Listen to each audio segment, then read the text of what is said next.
अ, आज दुपारी 3 वाजण्याच्या सुमारास मेडिकल चौक या ठिकाणी दोन कुटुंब आपले फ्रूट विकण्याचे, फळ विकण्याचे हातगाडे रोडच्या बाजूला फुटपाथवर लावतात. त्यांच्यामध्ये आपसामध्ये भांडण होऊन त्यापैकी एक प्रतीक मुकुंदलाल जयस्वाल यांना मारहाण झालेली आहे.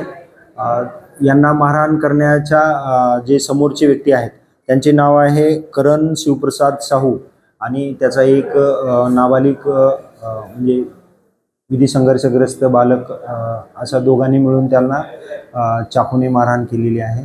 यामध्ये जखमीला मेडिकल हॉस्पिटल या ठिकाणी उपचारकरता दाखल करण्यात आलेले आहे. सध्या त्यांचे उपचार सुरू असून प्रकृती स्थिर आहे.